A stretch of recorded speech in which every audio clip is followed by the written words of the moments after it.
SEO का, search engine optimisation. जी अच्छा, ज़रूर है, क्यों नहीं है। अब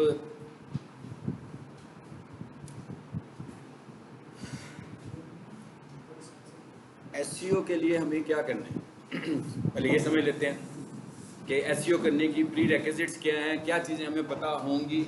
और एसईओ खुद से एक बहुत बड़ी फील्ड है, ठीक है, मतलब it is not a short module, ये एक बहुत बड़ा मॉड्यूल है।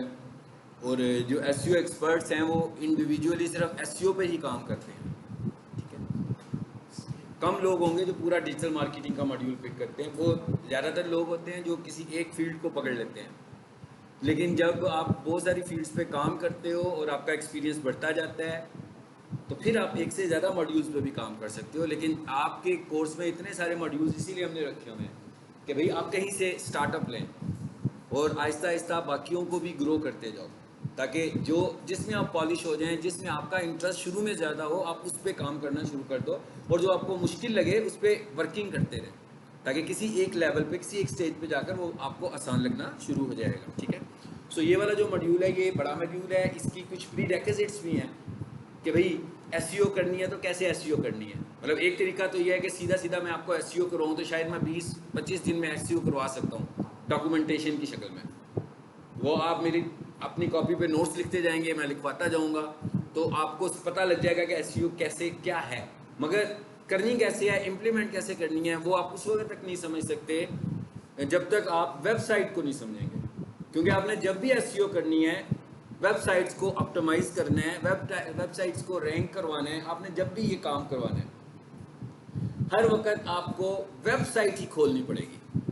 तो अगर आप वेबसाइट खोल के उसमें कंफर्टेबल नहीं है, आप किसी वेबसाइट पे काम नहीं कर सकते हैं खोल के, इसका मतलब ये बिल्कुल नहीं है कि हमने वेबसाइट में कुछ चेंजेस करनी है, वेबसाइट बनानी है, वेबसाइट डिज़ाइन करनी है, वेबसाइट डेवलप करनी है। बल्कि मेरे पास जितनी भी वेबसाइट्स आती हैं एसईओ के पॉइंट से, वो सब रेडी होती हैं। मुझे कोई ये नहीं कहेगा कि वेबसाइट बनानी है। अगर कोई मुझे ये कहेगा वेबसाइट बनानी है तो हम उसको आगे डेवलपर से बनवा कर देंगे, लेकिन एसईओ का टास्क हम उस वक्त शुरू करेंगे जब वेबसाइट कंप्लीट हुई होगी। अलबत्ता वेबसाइट में कुछ ऐसी चीज़ें इंप्लीमेंट हुई हुई हैं जो एसईओ फ्रेंडली नहीं है, जो गूगल फ्रेंडली नहीं है। कुछ चीज़ें हम खुद भी चेंज करेंगे जो कि प्रोग्रामिंग लेवल की नहीं है, और कुछ चीज़ें हम डेवलपर से चेंज करवाएंगे, मतलब वो डेवलपर चेंज करेगा वो वाली चीज़ें, लेकिन बताएंगे हम। आप देखेंगे कि हम कितनी सारी जगहों पर डेवलपर के लिए काम छोड़ेंगे और उसको बताएंगे कि भाई ये काम तुमने करना है। हम लोगों ने क्या काम करना है, हम लोगों ने उसका HTML का पार्ट, एसईओ सारी की सारी HTML पर है, एसईओ PHP पे नहीं है, एसईओ लैंग्वेज पे नहीं है। तो इसका मतलब क्या हुआ कि हमें कंफर्टेबल किस लैंग्वेज में होना है, HTML में होना है। और HTML प्रोग्रामिंग लैंग्वेज नहीं है, सबसे पहले ये कंफ्यूजन हमने दूर करना है। HTML फॉर्मेटिंग लैंग्वेज है, मेरा प्रोग्रामिंग लैंग्वेज नहीं है। प्रोग्रामिंग लैंग्वेज का नाम सुनते ही कई स्टूडेंट सोच रहे होंगे कि भाई प्रोग्रामिंग तो मैं नहीं कर सकता, मुझे तो समझ में नहीं आएगी, मैंने तो एक दफ़ा पहले भी शुरू की थी, मुझे प्रोग्रामिंग समझ में नहीं है। It's not a programming language, it is a formatting language. यानी इसमें हम सिर्फ फॉर्मेट्स करने को देख रहे हैं, और हमने वो वाले फॉर्मेट्स देखने हैं, वो भी HTML के फॉर्मेट्स भी हमने वही देखने हैं जो एसईओ के मुतल्लिक हैं। जो एसईओ के मुतल्लिक नहीं है उन्हें हमने नहीं देखना, उन्हें हमने टच भी नहीं करना, क्योंकि हमारा काम क्या है, वेबसाइट की एसईओ करना, ठीक है। अच्छा, सबसे पहले तो हम स्टार्ट करते हैं यहाँ से कि व्हाट इज एसईओ। ठीक है जी, पहला हमारा टॉपिक ये है कि एसईओ है क्या असल में। पहले हम ये समझ लेते हैं एसईओ क्या है। एब्रीविएशन है, मेरा ख्याल है ये तो सभी को पता है, सभी को पता है ना क्या एब्रीविएशन है। सर्च इंजन ऑप्टिमाइजेशन, मतलब ये तो कोई मतलब इतनी मुश्किल बात नहीं है। किसी को ना भी पता हो भाई गूगल पे जाकर लिखना एसईओ स्टैंड्स फॉर लिखा हुआ आ जाएगा, ठीक है, ये कोई ऐसी टेंशन वाली बात नहीं है। एसईओ क्या है, सर्च इंजन ऑप्टिमाइजेशन, कि भाई हमने सर्च इंजन में अपनी वेबसाइट को रैंक करवाना है।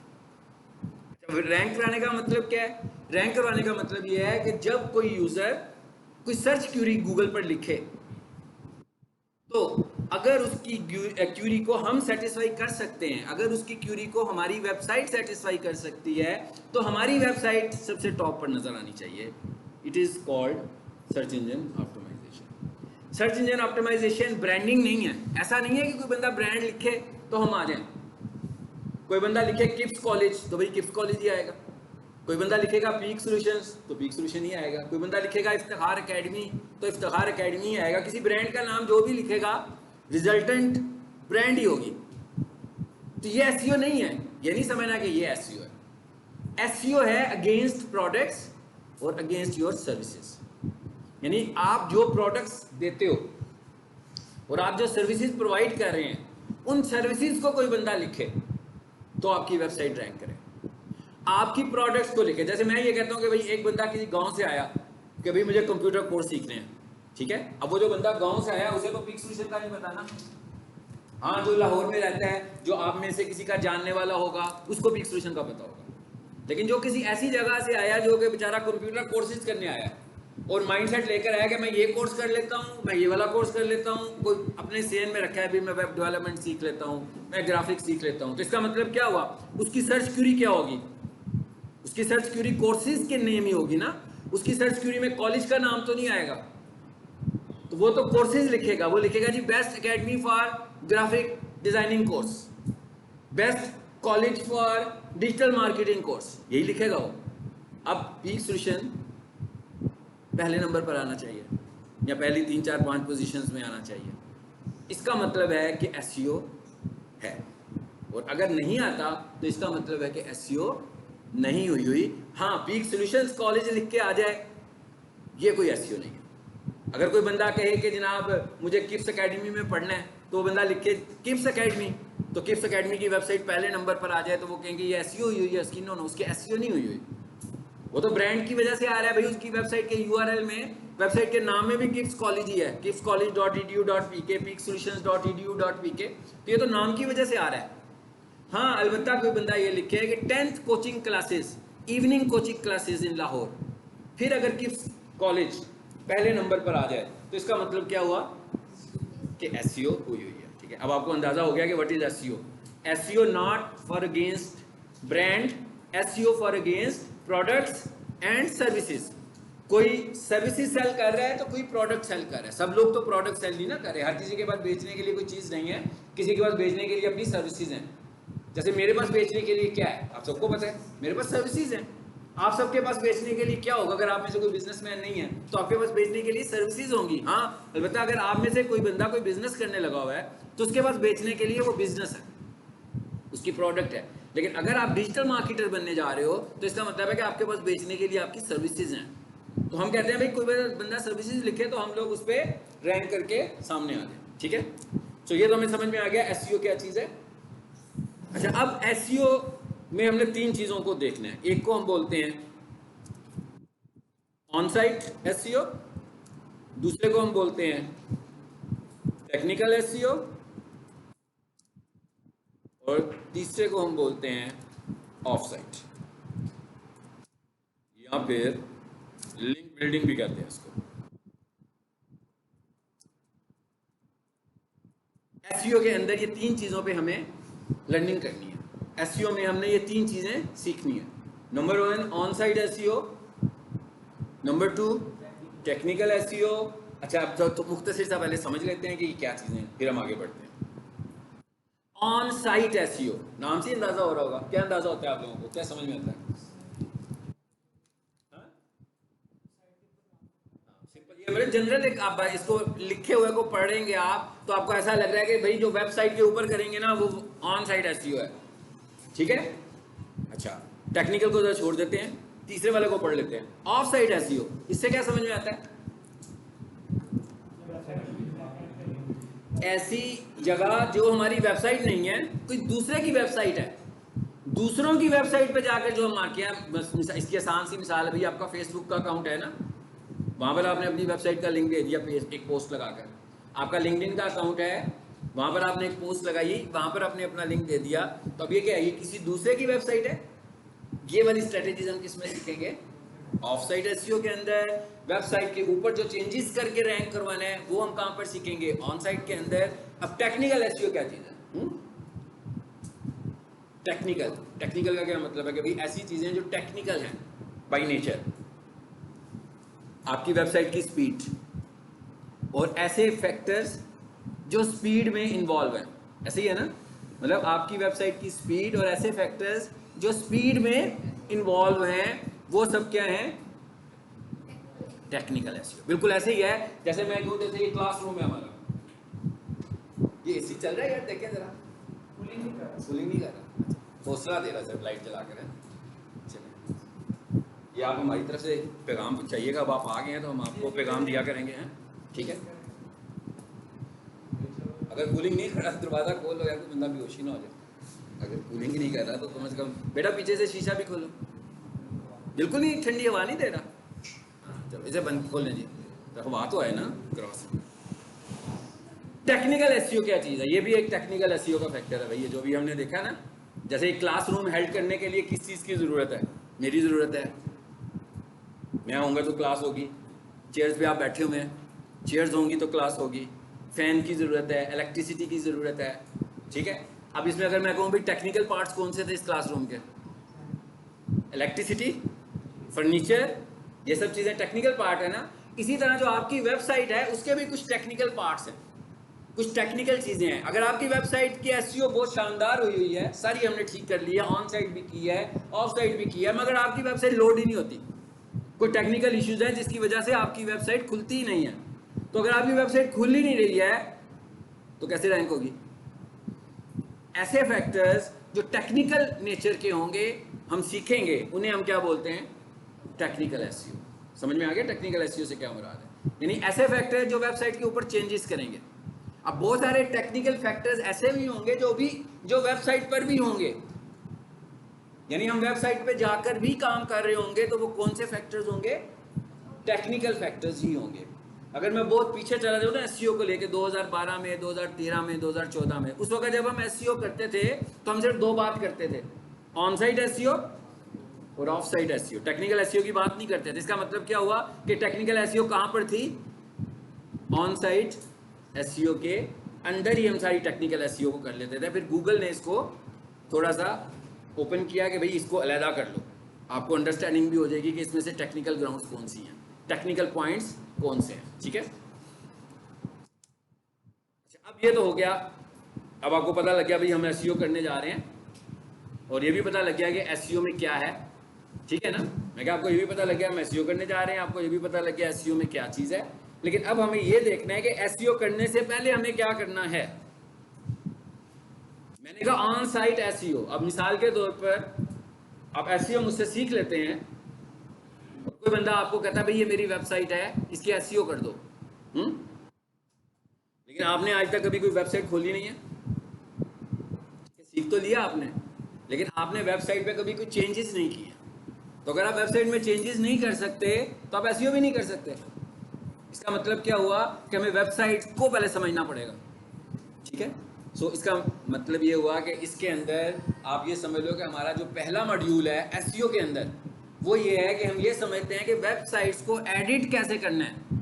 हमने ये सीखना है कि हमने वेबसाइट्स को चेंज कैसे करना है। भाई ये याद रखें, ये जो ऑन साइट एसईओ है ये क्या है, एडिटिंग ऑफ वेबसाइट है। मतलब ऐसी चीज़ें वेबसाइट पे लगी होंगी जो गूगल फ्रेंडली नहीं होंगी। मिसाल के तौर पर जैसे मैं कहता हूँ एक वेबसाइट खुलती है, तो जैसे ही वेबसाइट खुलती है ना, तो यहाँ पर सबसे ऊपर लिखा हुआ आ जाता है वेलकम टू किप्स कॉलेज, लिखा हुआ आ गया। अब ये डिज़ाइनर ने बनाकर दे दिया, फिजिकली तो इसमें कोई प्रॉब्लम नहीं है, एसईओ के पॉइंट ऑफ व्यू से इसमें प्रॉब्लम है, ठीक है। हम ये देखेंगे कि भाई ये वेलकम टू किप्स कॉलेज क्यों लिखा है इसने, क्योंकि इसने इतना बड़ा करके वेलकम टू किप्स कॉलेज लिखा है। यहाँ पर तो इसका कीवर्ड होना चाहिए था, कहाँ है इसका कीवर्ड, नहीं है, इसको चेंज करेंगे। ये काम हमने करना है। तो इसका मतलब क्या हुआ, अब मैं चेंज करने के मोड में आ गया हूँ ना, चेंजेस करने के मोड में हूँ, तो मुझे चेंजेस करनी पड़ेंगी इसके अंदर। चेंजेस नहीं होंगी फिर तो इसका कोई फ़ायदा भी नहीं होगा।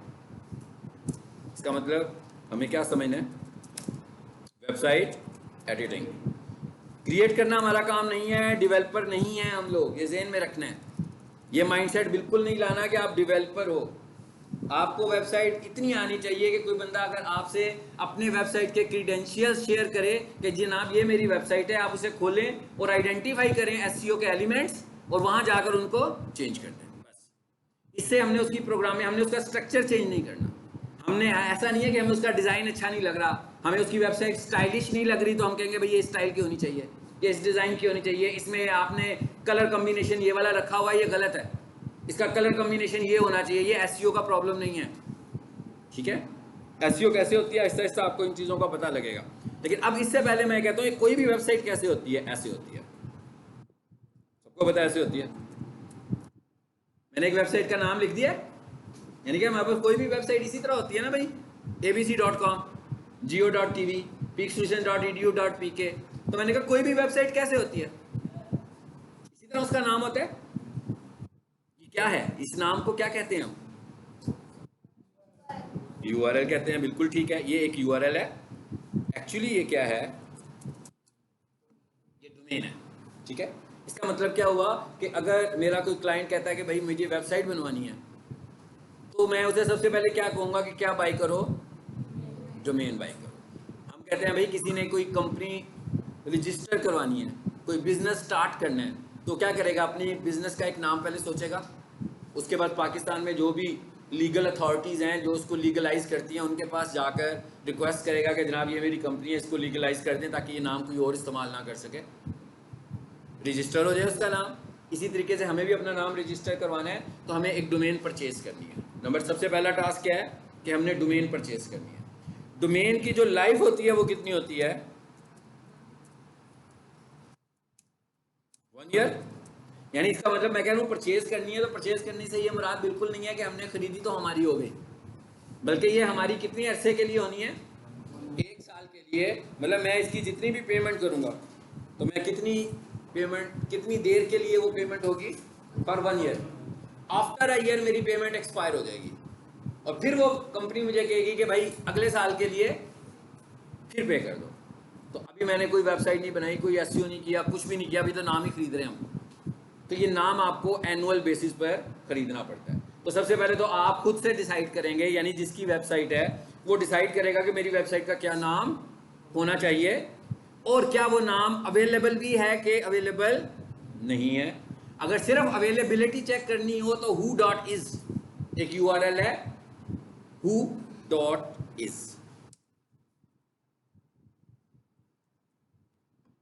इस पर जाएं और जो नाम आप सोच रहे हैं वो लिख दें। या फिर किसी भी ऐसी कंपनी में जो वेब होस्टिंग की सर्विसेज देते हैं, जैसे GoDaddy है, वहां पर जाएं, वो भी आपको बता देगा कि ये नाम अवेलेबल है कि नहीं है। कोई एक नाम कोई एक दफ़ा ही बाय कर सकता है। एक दफ़ा किसी ने बाय कर लिया, जैसे एक जीमेल है ali@gmail.com, तो भाई अब दोबारा से ali@gmail.com तो नहीं बन सकता। अभी आपको स्पेलिंग चेंज करने पड़ेंगे। आपने देखा फाइवर की जो वेबसाइट है उसका क्या नाम है, क्या नाम है उसका, फाइवर की वेबसाइट का यही नाम है जो मैं बोल रहा हूँ, है ना। स्पेलिंग क्या है,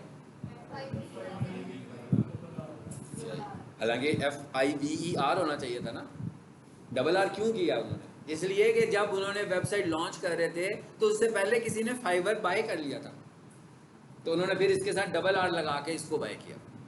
यानी आपका जो नेम कॉन्सेप्ट है वो तो सेम हो सकता है, स्पेलिंग चेंज करने पड़ेंगे आपको। एक नाम अगर किसी ने एक दफ़ा परचेज कर लिया तो आप दोबारा से वो बाय नहीं कर सकते। तो इसका मतलब क्या हुआ कि सबसे पहले हमें क्या परचेज करना है, अवेलेबिलिटी कहाँ से चेक करनी है, किसी भी ऐसी कंपनी से जो होस्टिंग दे रही हो, या who.is पर चले जाएं। who.is आइडेंटिफाई करता है कि भाई ये मौजूद है कि ये मौजूद नहीं है। ठीक है, सो एक चीज़ अब वेबसाइट के लिए ज़रूरी क्या चाहिए हमारे पास, डोमेन। ओके, दूसरी चीज़ जो हमारे पास ज़रूरी है, जो मैं अभी बोल रहा था कि होस्टिंग कंपनी, दूसरी चीज़ क्या ज़रूरी है, होस्टिंग। होस्टिंग मीन्स आसान वर्ड्स में स्पेस। भाई आपकी जो वेबसाइट है, आपने अपनी वेबसाइट को लाइव भी तो करना है, आपने अपनी वेबसाइट में कंटेंट भी तो लिखना है, कंटेंट लिखना है ना भाई, उसमें कुछ स्टोर करना है। जैसे आप लैपटॉप खरीदते हैं तो एक हार्ड डिस्क भी खरीदते हैं विंडो इंस्टॉल करने के लिए, तो आपने नाम तो खरीद लिया, अब आपको अपनी वेबसाइट का कंटेंट भी तो लिखना है। geo.tv लिखता हूँ तो ये उसका नाम है, डोमेन नेम है। एंटर करता हूँ तो न्यूज़ पढ़ता हूँ। youtube.com लिखते हैं तो ये उसका डोमेन नेम है, लेकिन जब एंटर कर लेते हैं तो वीडियोस देखते हैं, तो वीडियोस देखने के लिए वीडियोस अपलोड भी तो की जा रही हैं ना वहाँ, तो क्या ज़रूरत है वहाँ पर अब हमें स्पेस की। तो इसका मतलब क्या हुआ कि सेकंड फेज में हमने जो चीज़ बाय करनी है वो क्या बाय करनी है, होस्टिंग। जब हमने होस्टिंग बाय की, डोमेन भी खरीद ली, अब हमने क्या करना है, डोमेन को हमने लिंक कर देना है किसके साथ, होस्टिंग। इसका क्या मतलब हुआ? इसका ये मतलब है कि भाई abc.com जब मैं लिख के एंटर करूं तो ये जो मेरी स्पेस में जो कुछ भी डाटा है वो मुझे दिखाना, इसे हम बोलते हैं लिंक करना। ये सारे काम एसईओ वाले ने नहीं करने, लेकिन ये काम आपको पता तो होना चाहिए ना भाई कि होता क्या है, होस्टिंग क्या होती है, डोमेन क्या होती है, ठीक है। सो इसका मतलब ये हुआ कि हमें पैकेज एक खरीदना पड़ेगा जिसमें हमें डोमेन भी मिल जाए और होस्टिंग भी मिल जाए। अब हमारे क्लाइंट के पास एक वेबसाइट आ गई है जी, अब हमारे क्लाइंट के पास एक वेबसाइट है भी abc.com, है ना।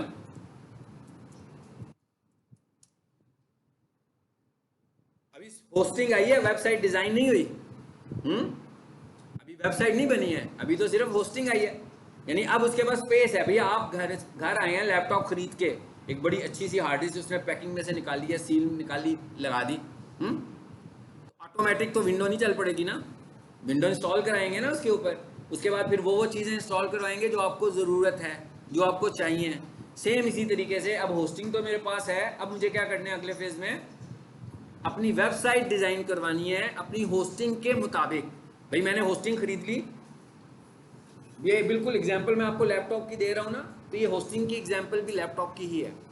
होस्टिंग ली तो ले, जैसे मैं कहूँ jiyo.tv की वेबसाइट है, हाँ ऑनलाइन न्यूज़ पढ़ते हैं हम सब उसे देखकर। जी जी बिल्कुल जीबीज में होती है, ठीक है। अब जियो की वेबसाइट खोली मैंने, न्यूज़ पढ़नी शुरू कर दी है। यूट्यूब की वेबसाइट खोली,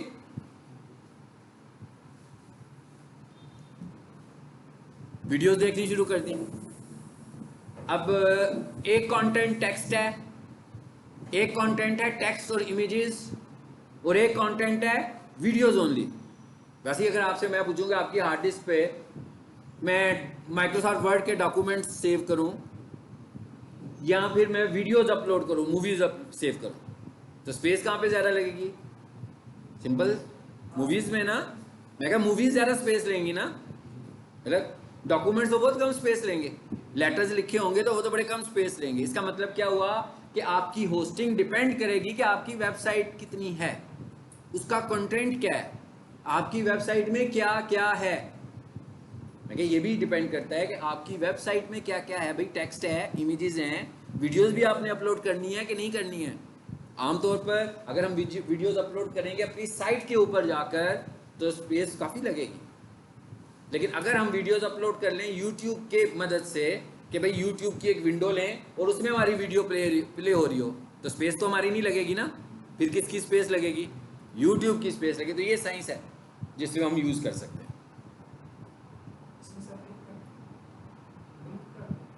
हाँ जी, वो अब वही हम पढ़ेंगे ना आगे, चीज़ों का ऐसा ऐसा आगे जाकर देखते हैं। यानी हम कह रहे हैं कि अगर हम डायरेक्टली वीडियोस अपनी होस्टिंग में लगाएंगे तो हमारी स्पेस यूज़ होगी।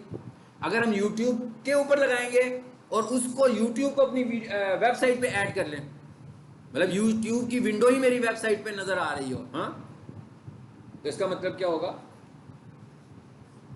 इसे भी खोलते हैं। ये आज मैं सिर्फ आपकी ग्राउंड स्ट्रॉन्ग कर रहा हूँ एसईओ के मतलब। आपको पता हो कि एसईओ क्या होती है, करते कैसे हैं। एसईओ की तो बात भी नहीं मैं कर रहा, मैं उन चीज़ों की बात कर रहा हूँ जिसके साथ मिलकर हमने एसईओ करनी है।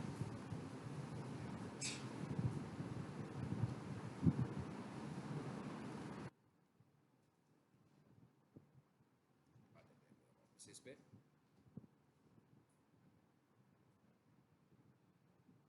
एक वेबसाइट खुल रही है ना, अभी आपको दिखाता हूँ उसका।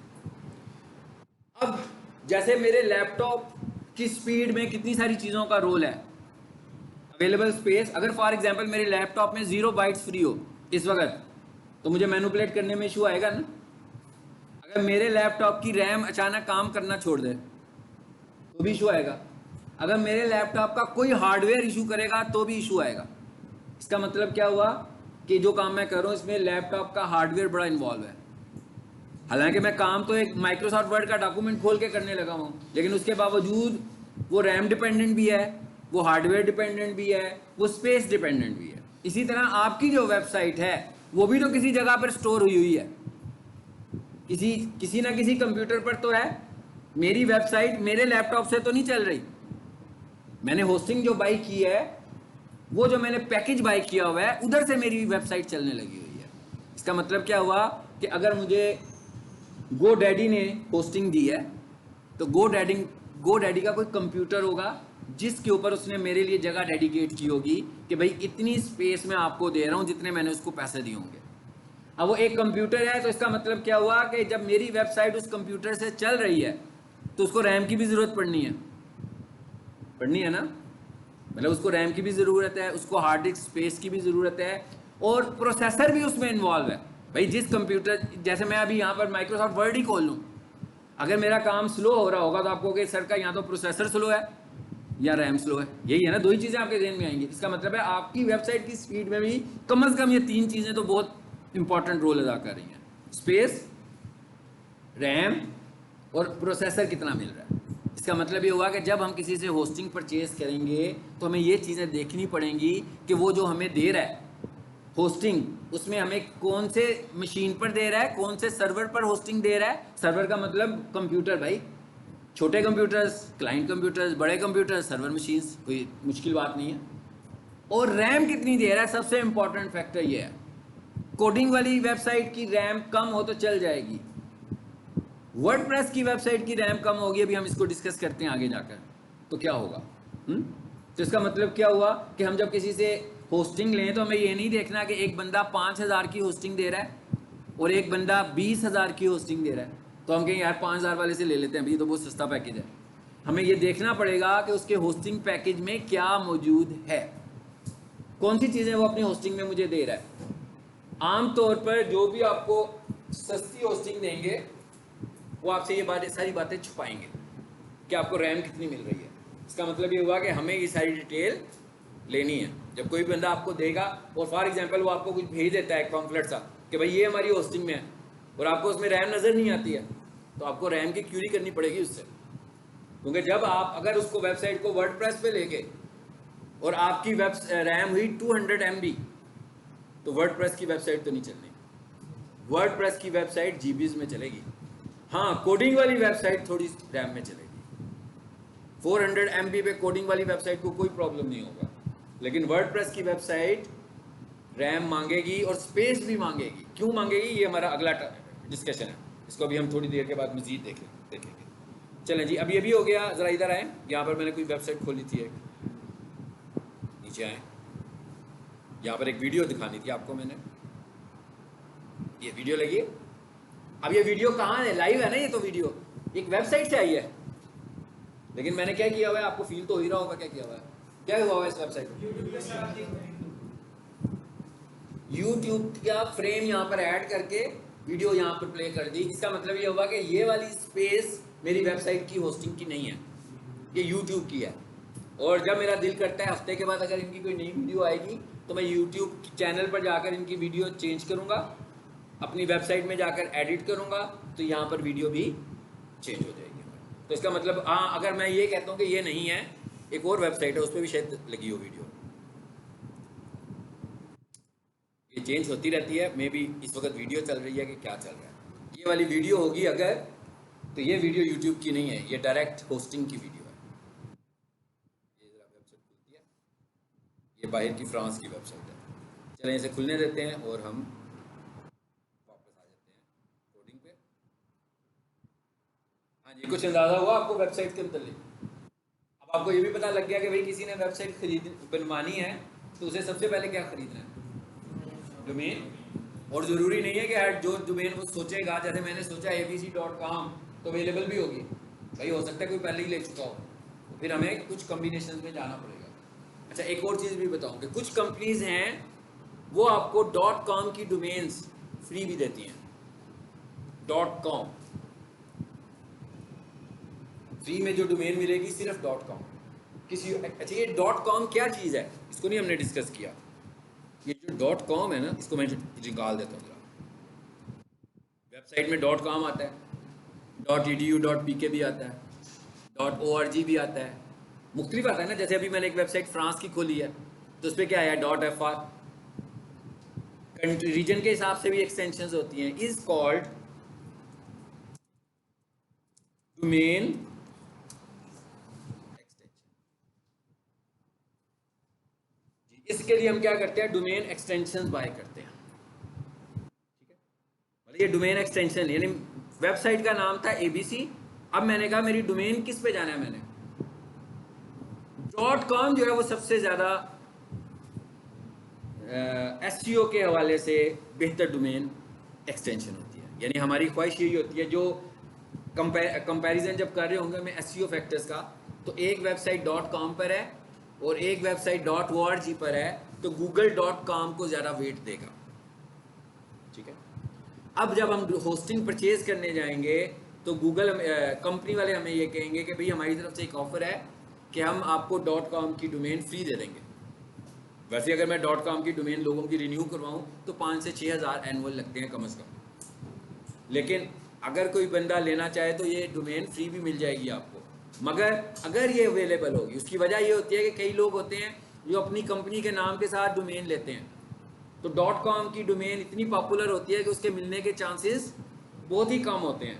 तो .com के अलावा किसी और एक्सटेंशन में जाएंगे तो फ्री नहीं मिलेगी, फ्री सिर्फ .com मिलेगी। और इसके जो एवरेज पैकेजेस आज कल चल रहे हैं, यानी अगर हमें आज की तारीख में कोई डोमेन और होस्टिंग बाय करनी होगी, एवरेज अच्छी डोमेन, मतलब एक नॉर्मल अच्छी, एक एक्स्ट्रा ऑर्डिनरी अच्छी नहीं, मतलब एक बिजनेस जैसे किसी का चल रहा हो, नॉर्मल सा बिजनेस हो, तो उसके लिए तो ये तकरीबन हमें फर्स्ट ईयर में, पहले साल में ये हमें 20 से 25 के दरमियान मिलेगी, और अगले साल में नेक्स्ट ईयर में आपकी जो इनवाइस आई होगी ना अगले साल की रिन्यूअल डेट पर, वो 30 से 35 की होगी। अभी ये डिस्काउंट पे आपको मिल रही है, लेकिन इसका मतलब ये नहीं है कि सस्ती डोमेन्स नहीं होंगी, सस्ती होस्टिंग होंगी, आपको कोई 8,000 की भी दे रहा होगा, लेकिन जब हम उसके फीचर्स देखेंगे तो फीचर्स इस काबिल नहीं होंगे कि हमारी वेबसाइट कोई बिजनेस कर पाएगी उसके ऊपर।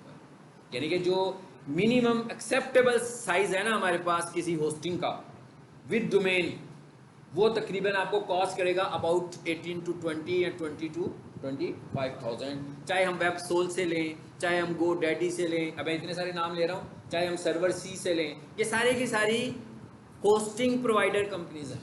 भाई ये कोई इतना मुश्किल काम नहीं है, मैं कोई घर से याद करके नहीं आया हूँ, गूगल पे जाकर लिखो, ठीक है, top hosting provider companies, top 5 hosting companies in Pakistan, top 5 hosting companies in France, top 5 hosting companies in Canada, list आपके सामने आ जाएगी होस्टिंग कंपनीज की। ठीक है, तो अब हमें ये भी पता लग गया कि डोमेन एक्सटेंशन भी हमें देखनी पड़ेगी, सिर्फ नाम नहीं। अभी जो वेबसाइट खोली है मैंने आपके सामने, अच्छा देखते हैं इस पे वीडियो चल रही है कि नहीं चल रही है, अभी देख लेते हैं।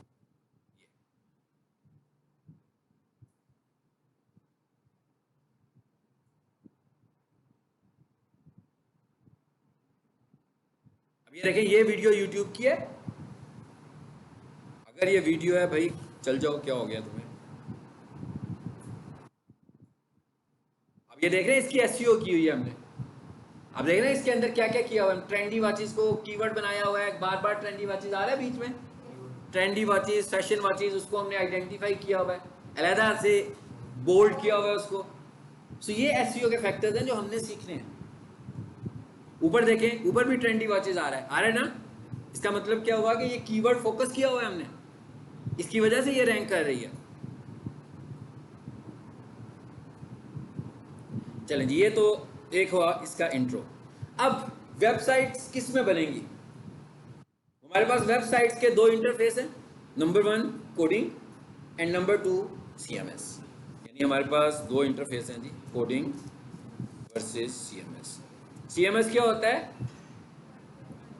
वर्ड एब्रीविएशन है ये, कंटेंट मैनेजमेंट सिस्टम। CMS कहलाता है कंटेंट मैनेजमेंट सिस्टम। ये 2 हमारे पास इंटरफेसेस हैं जिनमें वेबसाइट्स बनती हैं। मैं वर्डप्रेस की बात नहीं कर रहा, मैं CMS को कह रहा हूँ। मैं ये नहीं कह रहा कि वर्डप्रेस में और कोडिंग में वेबसाइट्स बनती हैं, मैं कहता हूँ CMS में और कोडिंग में वेबसाइट्स बन रही हैं। WordPress is a CMS। WordPress जो है वो एक CMS है, कंटेंट मैनेजमेंट। शॉपिफाई CMS है, विक्स CMS है। ठीक है, CMS की मिसाल ऐसे ही है जैसे आप पावर पॉइंट यूज करते हो भाई, ड्रैग एंड ड्रॉप, चीजें ऐड करते हो, टेक्स्ट बॉक्स लगा लेते हो, इमेज लगा लेते हो, सब चीजें ड्रैग एंड ड्रॉप आ रही होती हैं। तो CMS में हमारे पास टेम्पलेट्स होती हैं जिन्हें हम प्लगइन्स बोलते हैं, ठीक है, उनकी मदद से हम चीज़ों को ऐड करते हैं। कोडिंग, हम कोड करते हैं, ठीक है जी। कोडिंग क्या है, एक वेबसाइट भी खोलते हैं यहाँ पे।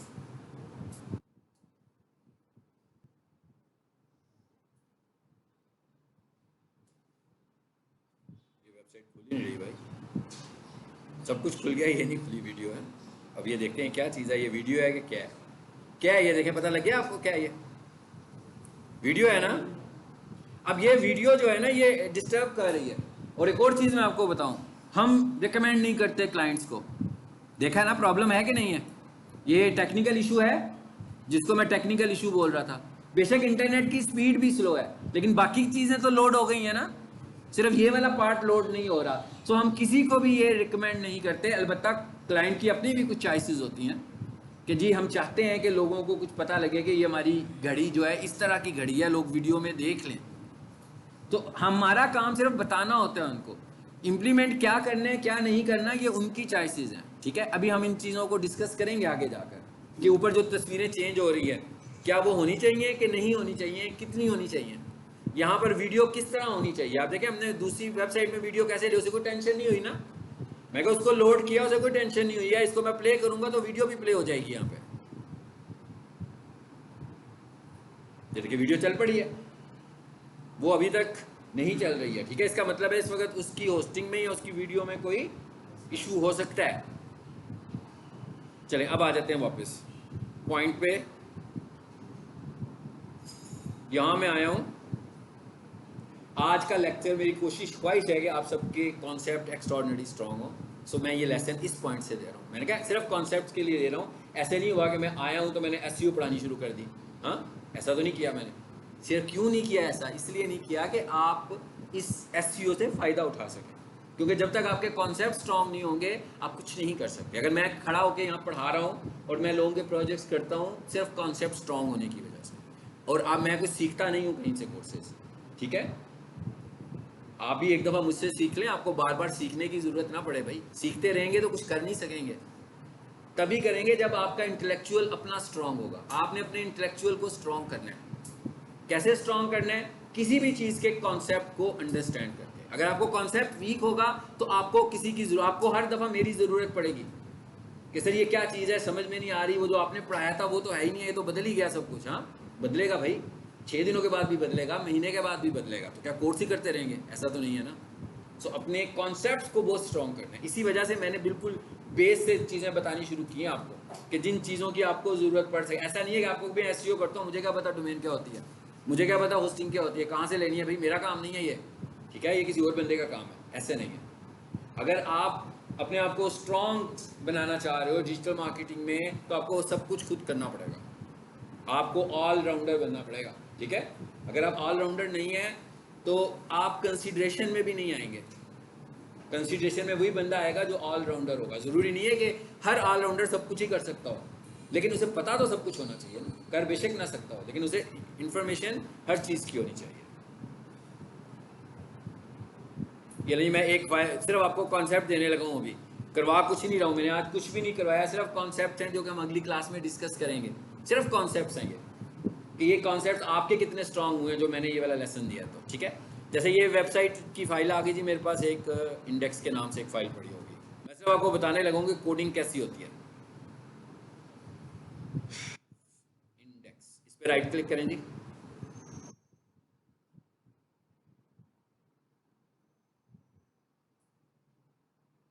अब ये कोडिंग आ गई है आपके सामने, ठीक है। ये देखें ऊपर से शुरू हुई है कोडिंग में नीचे जाता जा रहा हूँ, कोडिंग ही कोडिंग है। हाँ अब आप इसे देख के डर भी गए होंगे कि क्या हमें ये सब कुछ सीखना है। बिल्कुल नहीं सीखना आपने ये सब कुछ। इसमें से सिर्फ कुछ चीज़ें आपको सीखनी है। वो कौन सी हैं? जो एसईओ वाली हैं, जो HTML हमारे काम की है, जिस HTML की वजह से मुझे ऑन साइट एसईओ करनी है और कहाँ पे लाकर मुझे टेक्निकल एसईओ के कोड ऐड करवाने हैं, ये हमें सीखना है बस, ठीक है। लेकिन हमें इस वेबसाइट के सिंटेक्स को समझना पड़ना है बस। सिंटेक्स समझेंगे तो ही चेंजेस कर, तभी मुझे पता लगेगा ना भाई ये मैं करना है ये नहीं करना, इसे मैंने छेड़ना है इसे नहीं छेड़ना, तभी पता लगेगा जब मुझे इसका सिंटेक्स समझ में आएगा। चलो ये होगी कोडिंग की एग्जांपल। जी नहीं चल रहा।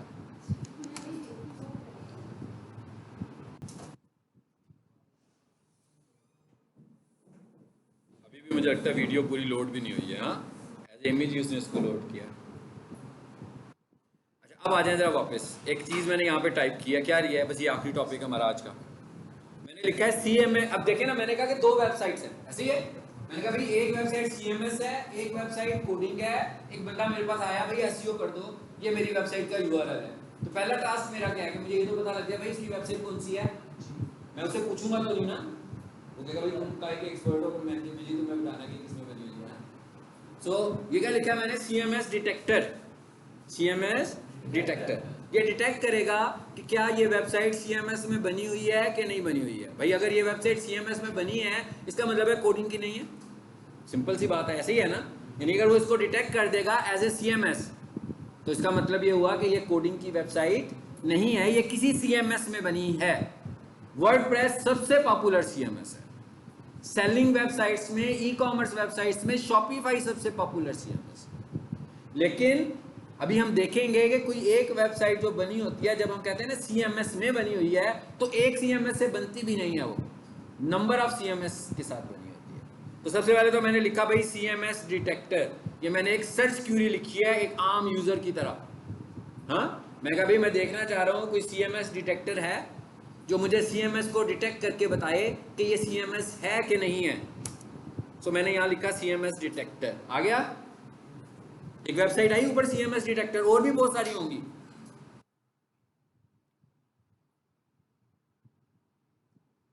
तो मैंने पहली ही वेबसाइट पे क्लिक कर दिया ठीक है। चले पहले तो ये इसहाका ही खुली हुई है, इसी को चेक कर लेते हैं। कॉपी, ये कम स्पेस ले रहा होगा, ये YouTube से चल रहा है ना, YouTube की वैसी बफरिंग नहीं होती है, ठीक है ना, वो बनी ही वीडियोस के लिए हुई है। आपने जो होस्टिंग ली है वो तो एक मल्टीपर्पज होस्टिंग थी ना, जिसमें टेक्स्ट भी था, इमेजेस भी थे, वीडियोस भी थी। और वो कह रहे थे कि वीडियो वाली होस्टिंग लेनी है, बड़ी एक्सपेंसिव है। हम लोगों ने तो इमेजेस के हवाले से एक होस्टिंग लिया है, तो इसका मतलब है स्लो भी चलेगी, वो अपनी वीडियोस नहीं लानी वहाँ पे। तो यहाँ आए और यहाँ लाकर इसको पेस्ट कर दिया। और डिटेक्ट CMS, इस विंडो को बंद कीजिए, इसे भी बंद कीजिए, साथ में पीक सॉल्यूशंस को भी खोलते हैं। ये वाली वेबसाइट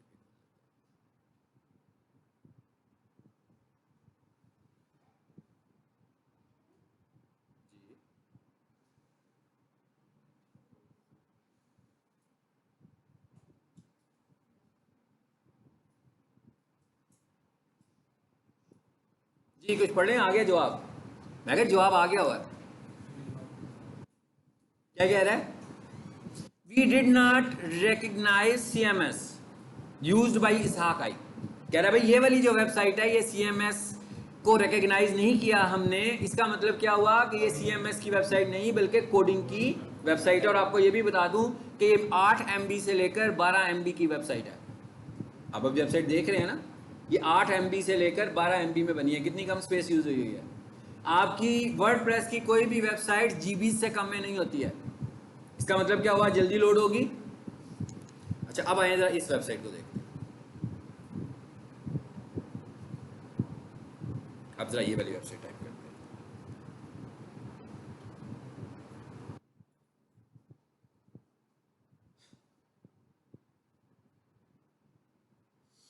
जी जवाब आ गया। क्या जवाब आया, कहते भाई ये वर्डप्रेस की बनी हुई वेबसाइट है। और नीचे देखें जरा, ये CMS है कि ज्यादा है, 1 2 3 4 5 6 CMS से बनी हुई है। 6 CMS से मिलकर बनी है। कोई भी वेबसाइट प्योर किसी एक CMS में नहीं बन सकती। उसकी वजह क्या है कि हर CMS के अपने कुछ फीचर्स हैं और अपने कुछ प्लगइन्स हैं। तो किसी एक खास प्लगइन को यूज करने के लिए हमें दूसरे CMS में भी शिफ्ट करना पड़ता है। जबकि कोडिंग की वेबसाइट जो है, अब प्लगइन है। प्लगइन क्या है भाई, एक एप्लीकेशन है ना छोटा सा, इंस्टॉल करना पड़ेगा। कोडिंग में ऐसा नहीं है। कोडिंग में हमें कोडिंग को अंडरस्टैंड करना है। अगली क्लास में हम कंपैरिजन करेंगे। कि CMS वर्सेस कोडिंग, और उसके बाद हम आगे से पढ़ना शुरू करेंगे कि भाई बेहतर कौन से वाली है। प्रोफेशनल पॉइंट से, प्रोफेशनल पॉइंट से हम किसी वर्डप्रेस वाले से पूछेंगे जो वर्डप्रेस की वेबसाइट बनाता होगा, तो वो तो कहेगा भाई वर्डप्रेस वेबसाइट है। मैं ना कोडिंग की वेबसाइट बनाता हूँ ना वर्डप्रेस की बनाता हूँ, भाई मैं तो डेवलपर ही नहीं हूँ ना, ठीक है, मैं तो SEO एक्सपर्ट हूँ। मैं आपको बताऊंगा कि बेहतर कौन सा प्लेटफॉर्म है और क्यों है, ये भी देखेंगे, वजह क्या है उसकी, उसको भी देखेंगे, हमें किसको कंसीडर करना चाहिए अगर चॉइस हमारे पास हो, ठीक है। हाँ, अगर किसी बंदे ने वेबसाइट बेचारा बना कर ले आया वर्डप्रेस में, ठीक है ना, तो उसको डीमोटिवेट नहीं करना कि भाई ये क्या किया, जुल्म कर लिया, पैसे ज़ाया हो गए तुम्हारे, तो फिर तो आपको SEO का प्रोजेक्ट भी नहीं मिलना उससे। हाँ, फिर तो वो चला जाएगा रिसॉर्ट होके, वो कहेगा अच्छा यार जितने खर्च दिए काफ़ी हैं, अब और नहीं खर्चने मुझे। सो अगर कोई आपसे एडवाइस ले के बनानी है मुझे, तो हम CMS पे जाएंगे, उसको एडवाइस करेंगे। अगर कोई बंदा बनी हुई वेबसाइट लाएगा, मेरे पास वर्डप्रेस की वेबसाइट लाएगा, मैं उसकी बुराइयां नहीं करूँगा। हाँ, अगर कभी उसमें कोई बग आएगा तो फिर मैं उसे कहूँगा कि भाई जितना जल्दी हो सकता है इसे स्विच करो कोडिंग के ऊपर, क्योंकि ये रिलायबिलिटी में इशू करेगी आपको, ठीक है। ये उस वक्त हम बात करेंगे। सो ये अब हमें ये भी पता लग गया। चलिए, मेरा ख्याल है क्लास को ख़त्म कर देना चाहिए यहाँ पे, है बहुत फ़ोन आने शुरू हो गए हैं सबके।